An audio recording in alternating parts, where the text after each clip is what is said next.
Sorry about no pretty picture,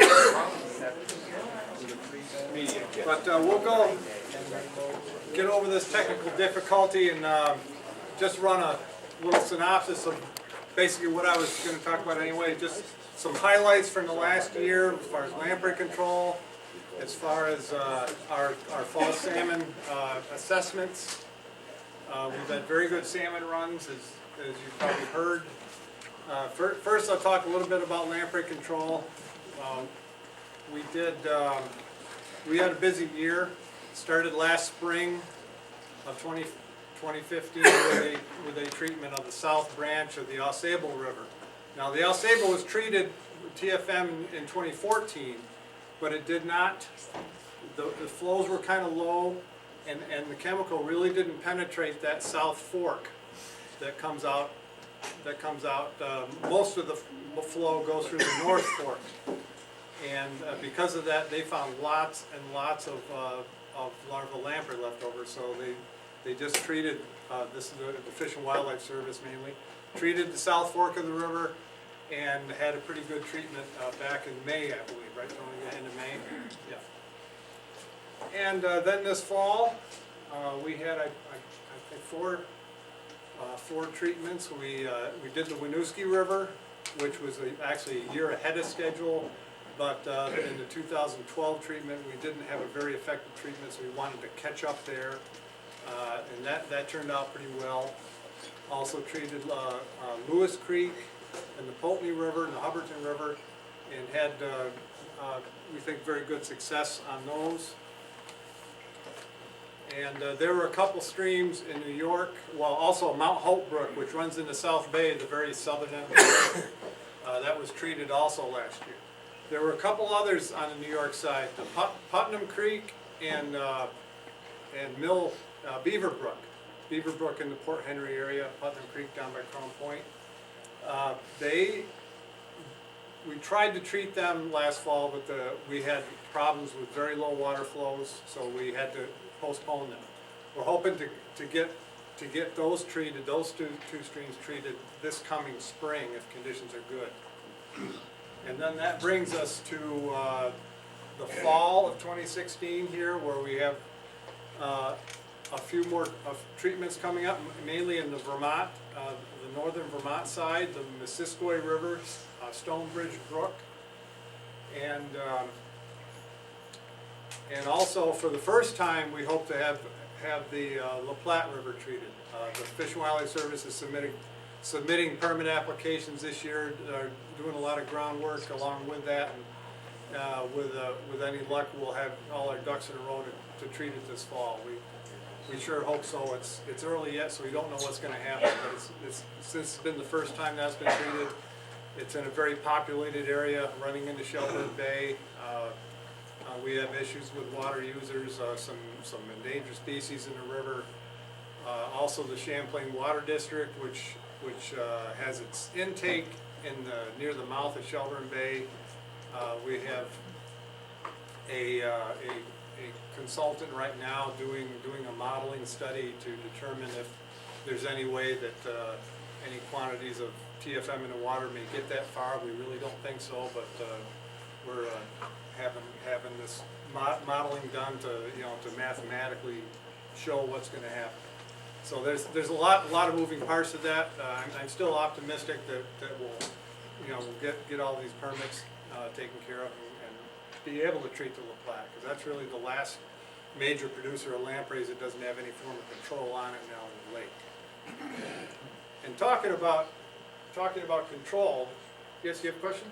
What kind of results are you getting from the morphine barrier? I'll talk about that too. Coming up. Yeah. So we talked. I guess I get to morphine next. That's about where we're headed. The barrier morphine stream last year, 2014 was 2015. Back up. 2014 was the first year of the operation of the portable seasonal barrier and trap on morphine stream that runs into the Pike River in Quebec. They were able to trap 134 adult spawning lampreys, sea lampreys there. In the process, they discovered there were some gaps in the trap that they were getting around and through it, and they've kind of figured that out over the summer of 2014, and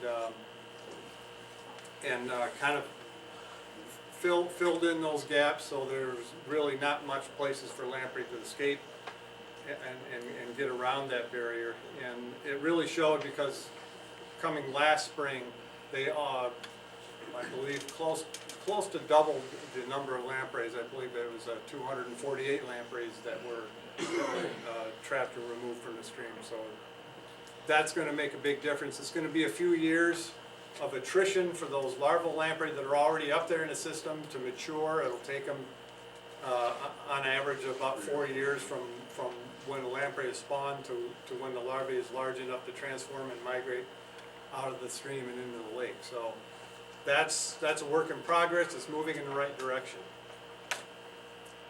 And so we get to I want to talk about wounding rates.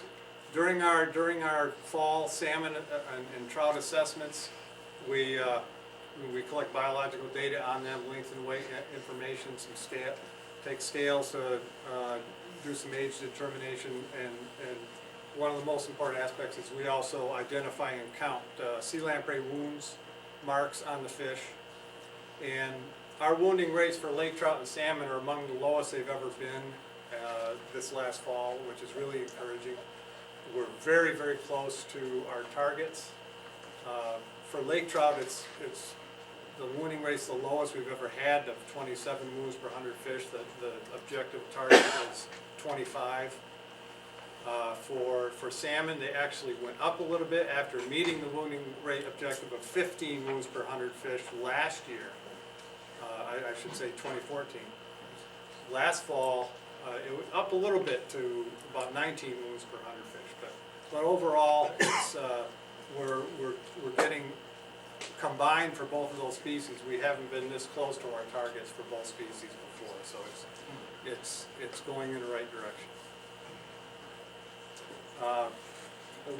Lenny mentioned something about strong salmon runs we've had this fall in the Clyde. We've seen the same thing in Hatchery Brook, the Edwy Fish Culture Station discharge stream right next to the Grand Isle Ferry, and it was just spectacular.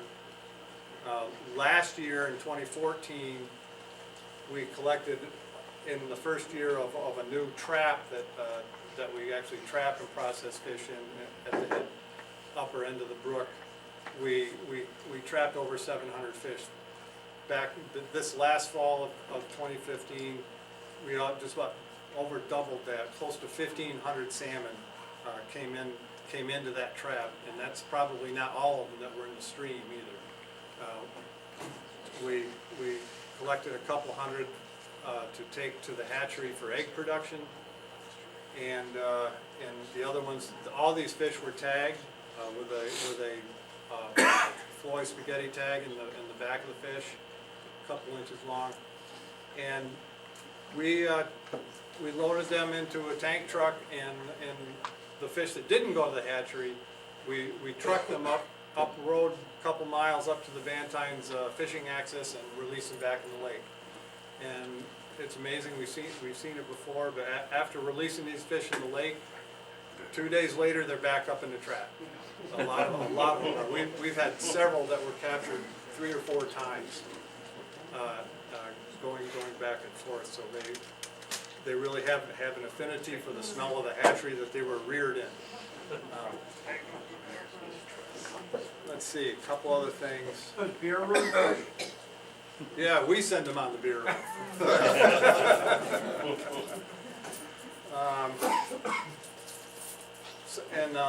I was going to talk a little bit about the length frequencies of those fish.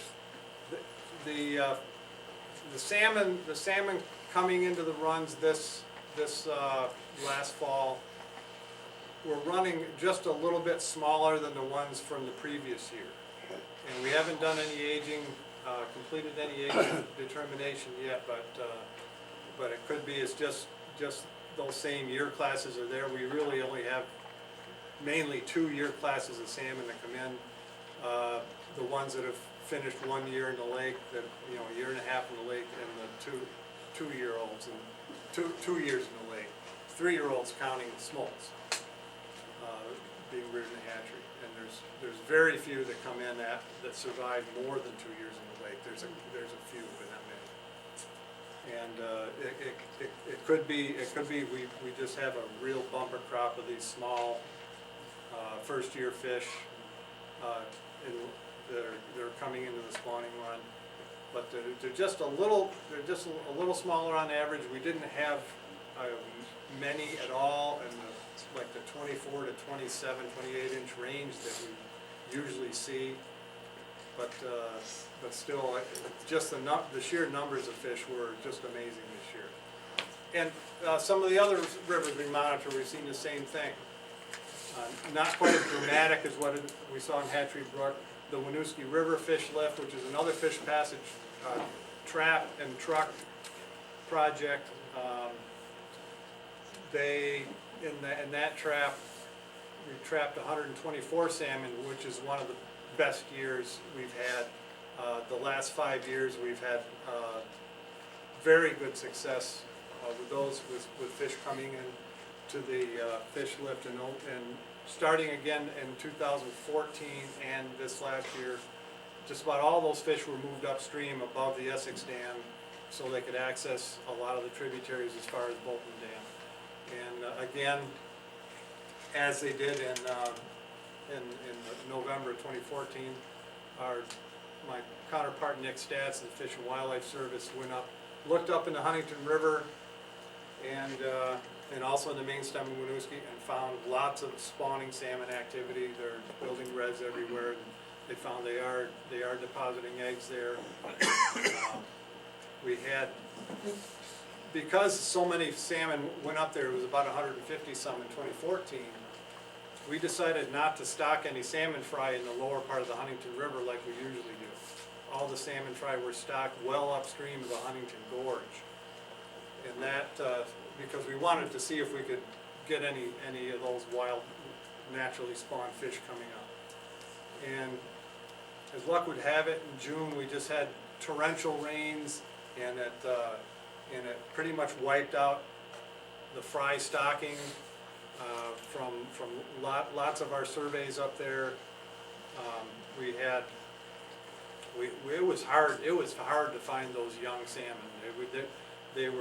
They just got devastated by those gully washing floods in June.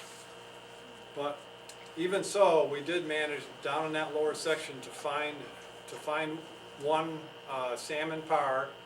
It's a little smaller than the ones that we collected upstream from fry stocking, and these fry are advanced in size than what a naturally produced fry would be. So we figure that we found at least one essentially naturally produced fish from those, and there's probably a few more up there.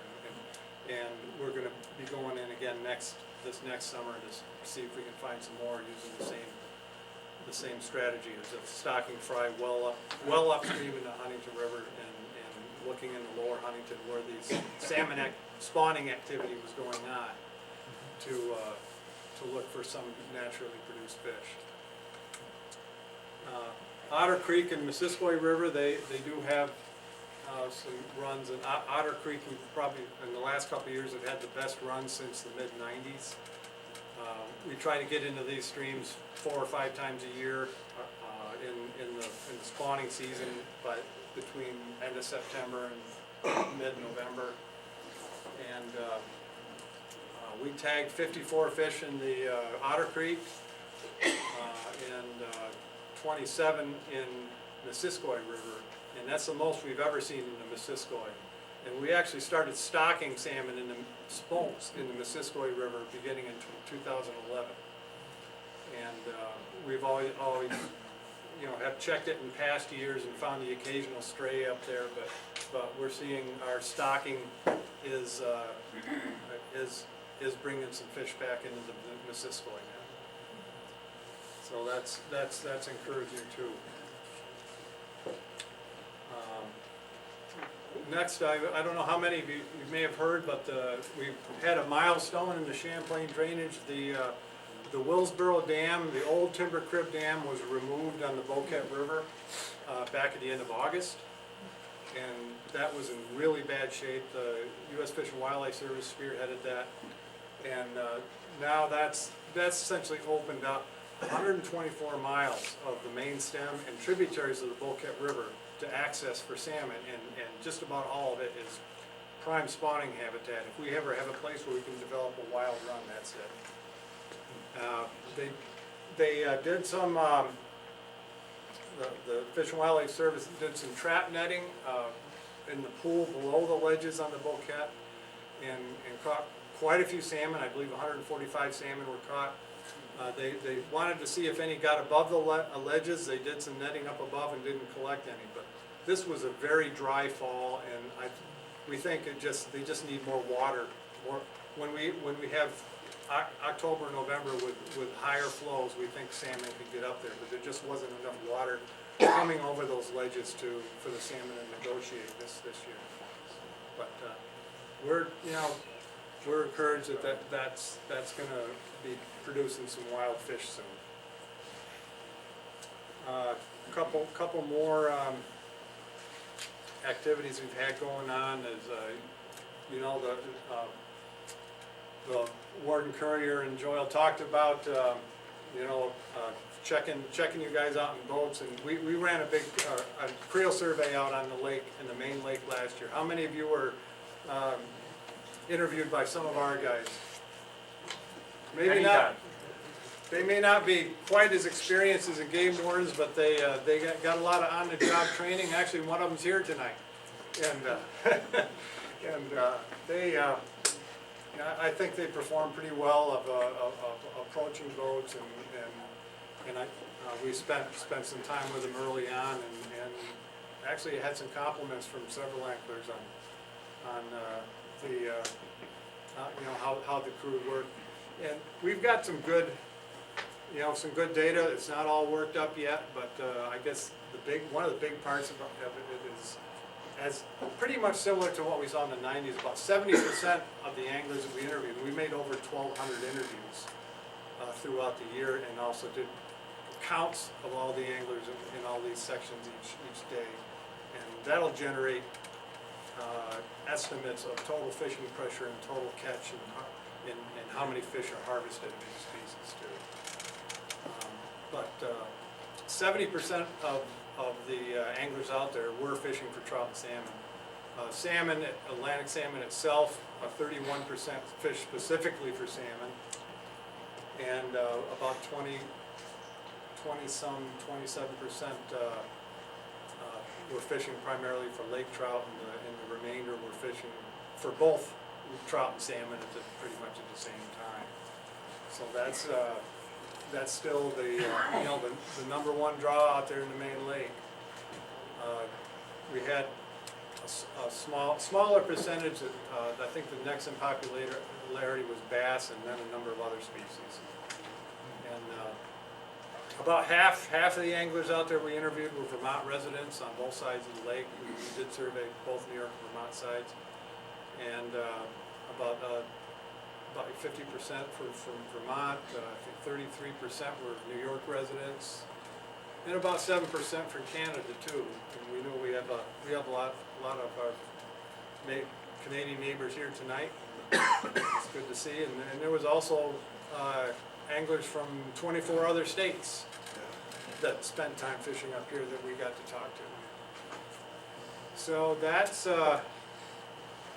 in a nutshell. I wish I had some more to share with you. My mistake there, but also like to let you know we have another creole survey going on that's going to start this spring in the open water. We also had some winter surveys going on up in the northern end of the lake, mainly for the ice fishing for warm water species like perch, panfish. Didn't see anybody out there today. They're actually running a survey this winter too. No, I mean the boat. Oh, not in the boat, no, they're not out there in the boat. But there is some ice up from St. Albans north that they're checking winter anglers as well. But we're also gonna be running an open water survey in the inland sea this coming spring through early fall. Inland sea and in Mallett's Bay, so we'll be running into some folks there too. But that in a nutshell is what we've been doing lately, and if anybody's got any questions, I'd be happy to answer them. Yes, sir. Salmon at Lewis Creek, Mhm. what can you offer on that? Well, salmon, we have occasionally had surplus fry or fingerlings that we've stocked in the Lewis Creek. I don't believe it's probably been 4 years since we have. I know there's been salmon caught there in the last few years, and I'm sure there's quite a few that are straying in there from those fish that are stocked out in the lake in that area too. We stock all our major tributaries, but we also stock fish out into the lake to help support the fisheries. Yes, Rob? You mentioned that you were going to be going through a permitting process for the La Platte. Yes. Will that be a process similar to what we went through in the past? Will there be public meetings where you need any support in that process? There just may be, yeah. And the U.S. Fish and Wildlife Service is taking the lead on that, and so they. If the time comes, just let us know. And We'll certainly put the we'll word out support. if there's any. We expect there'll be some public hearings involved in that sometime in the summer. Okay. Yeah, that's. Thanks for bringing that up. The bait fish surveys. Anything surprising come out of it or unexpected that you've heard of? The bait fish surveys. What are you talking about? Bernie's. Winter Creole. Oh, the winter creel survey. Not a lot. Bernie's just getting, he's got some of the data worked up, and actually he gave some talks, a couple talks, one at Essex this week and one up in Swanton at the Missisquoi Refuge last night. There's been actually not a lot of difference in the winter fisheries in the areas, and those areas that he was focusing on was from the 2014 winter survey, which was up in Missisquoi Bay, Dillenbeck Bay, Kelly Bay, and Isle of Mont area. And the estimates of perch, yellow perch harvests were about the same as they were last time we surveyed it, plus or minus 20% or so, which was back in 1999. We haven't been able to do a lot of these surveys in the intervening years. I guess northern pike harvests were pretty high, and there were actually some higher numbers of fish of northern pike caught up there in the Missisquoi area in particular than we saw in 1999. Plus the average sizes were running larger too. And we don't know if that's anything to do with the population structure or people are tending to keep only larger fish than they used to. I was more interested in any changes that might have evolved from the bait fish surveys that Bernie does in the summer, the smelt and the alewife. Oh, okay, I'm sorry. That's okay. Forage fish, yeah. Yes. I'm thinking of bait that you go to the bait shop and buy. No, I'm interested in anything surprising or changes that might have evolved from that survey. Well,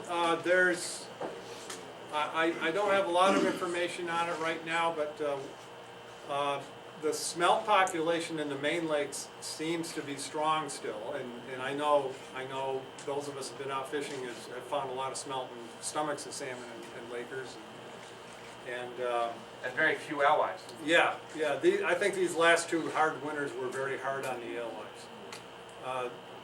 I know last summer when we did the trawling surveys, actually the last couple of years, the sizes of the young of year alewives that were produced this